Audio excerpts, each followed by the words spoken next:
Bonjour à tous. Elle dit qu'elle ne trouve pas l'amour parce qu'elle est trop belle. She is too hot. Cette information reléguée par MGTOW 101, MGTOW 101, qui est un MGTOW australien qui fait des vidéos plutôt intéressantes et je vous envoie ou vous renvoie plutôt vers sa chaîne YouTube si vous comprenez un peu l'anglais. C'était sur une matinale, donc This Morning, sur la chaîne britannique ITV. Cette mère de 44 ans, invitée par la télé, se présentait comme une femme qui avait du mal à trouver l'amour ou qui n'arrivait pas à trouver l'amour parce qu'elle était extrêmement belle et qu'elle faisait la moitié de son âge. Avant d'aller plus loin, je vais vous montrer quelques photos de cette dame pour que vous puissiez juger de vous-même. Une première photo où elle sourit, une deuxième photo où elle est étonnée et une troisième photo où je ne sais pas trop ce qu'elle fait. Donc elle nous dit que comme elle est attirante et comme elle fait la moitié de son âge, elle a 44 ans, elle considère qu'elle ressemble à une jeune fille de 22 ans. Ses standards sont plus élevés, donc elle est difficile avec les hommes, elle ne répond pas à tous les hommes, elle est regardante, et c'est à cause de ça qu'elle est célibataire. Et je vous mettrai en lien le site, ou plutôt la vidéo que vous pourrez regarder, où elle explique un peu sa vie, comment elle est contactée par des hommes, quel type d'homme la contacte. Donc elle dit que les jeunes hommes la contactent uniquement pour des coups d'un soir et que les hommes plus âgés ne l'intéressent pas spécialement. Et la question que je me suis posée, c'est comment en est-on arrivé là? Cette demi-merde que personne ne regardera dans la rue est en train de se présenter sur cette émission, The Morning Live, This Morning plutôt, comme une femme qui a du succès avec les hommes, qui choisit tellement qu'elle ne sait plus où donner de la tête et finalement se retrouve seule. C'est quelque chose qui ne serait jamais arrivé il y a 20 ans ou avant Internet. Et c'est là où je voulais en venir. Qu'est-ce qui crée ou qu'est-ce qui a créé cette distorsion qui fait que même des baleines de mer, des thons, et encore thons c'est gentil, des anchois,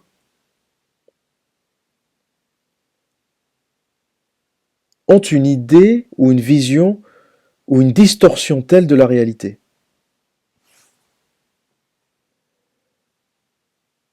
Eh bien, l'une des raisons, ou la raison principale, c'est encore les social media ou les sites de rencontres. Les sites de rencontres comme Tinder ou les applications de rencontres plutôt ont généré cette distorsion parce que qu'est-ce qui se passe pour ces femmes qui n'attirent personne dans la vie réelle? Elle est assistante de direction, même pas, elle est réceptionniste, elle a 4 enfants. Je ne vois pas à quel niveau elle peut être intéressante, hein, une réceptionniste, ça prend le téléphone, ça prend des notes, ça sert le café, et j'ai rarement rencontré ou je n'ai jamais rencontré de réceptionniste intéressante dans ma vie. En général, elles sont toutes un peu jeunes, un peu mignonnes. Elles ne font pas ça pour toujours, parce qu'en général, quand elle commence à être moins attirante, on n'en a plus besoin. Une réceptionniste, c'est quelqu'un qui est censé apporter un peu d'animation dans le bureau, qui est censé faire rire les patrons, qui est censé détendre un peu les réunions. C'est quelque chose, voilà, c'est un élément féminin qu'on apporte dans le monde du business pour détendre un peu les hommes. Et donc cette dame qui n'a aucun intérêt physiquement, qui n'a aucun intérêt dans sa vie professionnelle, se retrouve au sommet de la pyramide, ou croit qu'elle est au sommet de la pyramide. Mais la raison pour cela, c'est que ces femmes-là, ces profils-là, sur Tinder par exemple, ou sur des sites de rencontres, se retrouvent avec 200, 250 matchs ou likes, ou je sais plus comment on appelle ça, d'hommes qui la valident ou qui valident sa photo. Et la plupart des hommes, je pense, sur Tinder, vont à droite sur toutes les photos qu'ils voient. Des fois, ils regardent même pas les photos, c'est juste une question de quantité. Et une fois qu'ils ont un certain nombre de matchs, ils commencent à discuter et espèrent avoir un date. Mais collectivement, ce que font les hommes est un suicide. Parce que de l'autre côté de la chaîne, de l'autre côté des sites de rencontres, hein, donc de l'autre côté de votre écran ou de l'autre côté de votre téléphone, eh bien, il y a cette poufiasse qui se retrouve à la fin de la journée avec 50, 60, 50 matchs. Hein, vous savez, match, c'est les deux profils qui s'assemblent. Et elle se dit, j'ai le choix entre 50 bonhommes. Et ça lui donne une image d'elle-même qui est complètement surréaliste, parce que dans la rue, il n'y a pas 50 bonhommes qui se retournent sur elle. Il y a très peu de femmes sur lesquelles je me retourne dans la rue. Et beaucoup de femmes que vous allez voir en boîte, apprêtées, maquillées, avec une lumière tamisée, avec une robe ras la chatte, que vous allez trouver attirante, une fois que l'environnement a disparu, que l'environnement de la boîte de nuit, que le maquillage, que l'effet de l'alcool a disparu, c'est une femme que vous ne regarderez pas dans la vie réelle. C'est un peu le contexte qui crée sa valeur. Hors du contexte, si vous êtes dans votre métro en train de lire votre livre ou d'écouter votre musique et vous avez cette pouffe en face de vous, je pense pas, à moins que vous ayez ou que vous soyez un cas désespéré poussé, que vous lui adresserez la parole ou que vous lui ferez un compliment. Mais on en arrive là parce que même ces femmes qui sont des cas désespérés, j'ai un peu pitié pour elles parce que le pire qui puisse arriver à une personne, c'est de ne pas avoir de recul sur elle-même et de ne pas connaître sa vraie valeur et d'avoir une image déformée, avoir une distorsion de la perception qu'on a de soi-même. C'est le pire qui puisse arriver à quelqu'un parce qu'on va se surévaluer ou dans un autre cas, on va se sous-évaluer. Mais on n'aura jamais la vraie valeur de soi. Et ne pas se connaître est un vrai problème. Qui conduit à débarquer sur une chaîne, une matinale, pour balancer des bêtises pareilles. Et ce qui est intéressant, c'est que tout au long de cette émission, il ne parle jamais du père. Donc cette femme est célibataire, c'est une mère divorcée de 4 enfants. Et on ne parle jamais du mec qu'elle a largué ou qu'elle a abandonné pour aller vivre sa deuxième vie de poufias. Il faut savoir que si elle peut se payer ses colliers, ses boucles d'oreilles avec son salaire de réceptionniste, c'est qu'il y a un mec de l'autre côté de la chaîne qui paye les pensions alimentaires. Et pour ceux qui ne savent pas encore,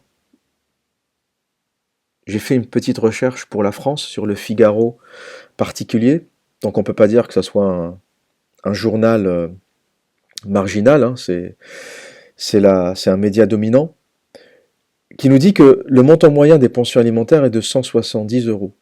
C'est le montant moyen, ça veut dire qu'il y a des gens qui payent beaucoup plus.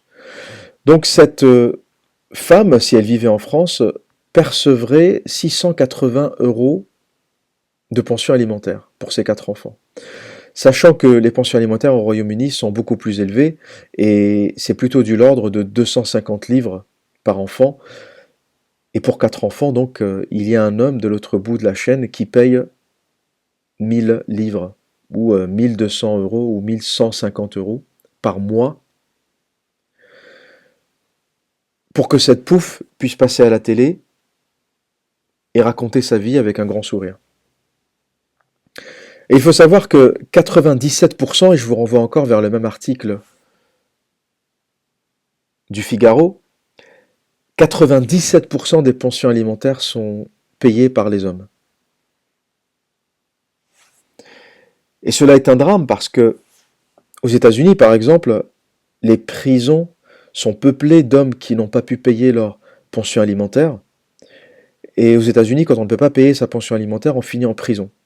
Quelle que soit la justification, même si on a perdu son emploi, si on n'a pas les moyens, peu importe, vous terminerez en prison. Donc le message que je voudrais véhiculer, c'est aux hommes, arrêtez de valider sur les médias sociaux, sur les sites de rencontres, ces profils de femmes qui n'ont ni physique, ni vie, ni éthique, ni morale. Un clic qui est anodin pour vous, cette espèce de validation ou de match, ou on appellera ça comme on voudra, sur Tinder, est en train de créer à une échelle mondiale une distorsion des comportements féminins qui fait croire à des femmes qui ont touché le mur depuis longtemps, qui ont 44 ans, qui ne ressemblent à rien, qui devraient être dans leur foyer avec leur mari à élever leurs enfants et à vivre une vie paisible, se retrouvent sur des chaînes télévisées de grande écoute le matin en expliquant que elles n'arrivent pas à trouver d'hommes parce qu'elles sont trop bonnes. Je suis trop bonne et j'intimide les hommes. Je suis trop bonne et je veux le meilleur. Je ne me casse pas la tête à essayer de faire marcher une relation, mais je veux le meilleur pour moi-même. Voilà ce que cette poufiasse raconte. Elle veut le meilleur pour elle-même, mais qu'est-ce qu'elle donne en retour? C'est un peu ce que sont en train de devenir les femmes aujourd'hui à l'échelle mondiale, du moins dans le monde occidental.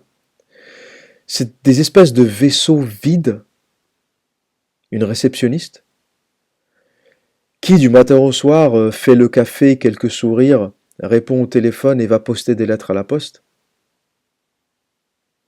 et va nous faire croire sur une chaîne télévisée qu'elle vit la grande vie, qu'elle veut le meilleur pour elle-même, qu'elle n'arrive pas à trouver d'homme parce qu'elle est trop bonne. On marche sur la tête, les mecs. Je sais pas comment on en est arrivé là, mais si on parlait à un mâle des années 70 et qu'on lui racontait ce qu'allaient devenir les rapports homme-femme en 2017, je pense que très peu nous croiraient.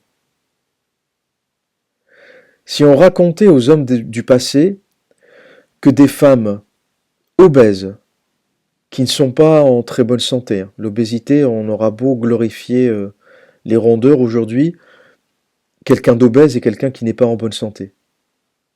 Et passez-moi les histoires de c'est hormonal.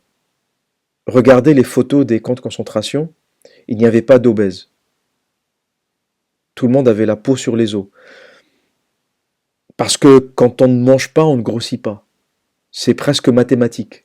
Si c'était hormonal, il y aurait des obèses dans les camps de concentration, il y aurait des obèses à la fin des guerres, parce que c'est hormonal. Mais arrêtez d'écouter ces bêtises.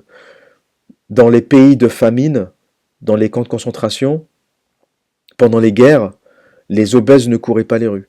Tout simplement parce que c'est une simple équation, on ne mange pas, on ne grossit pas.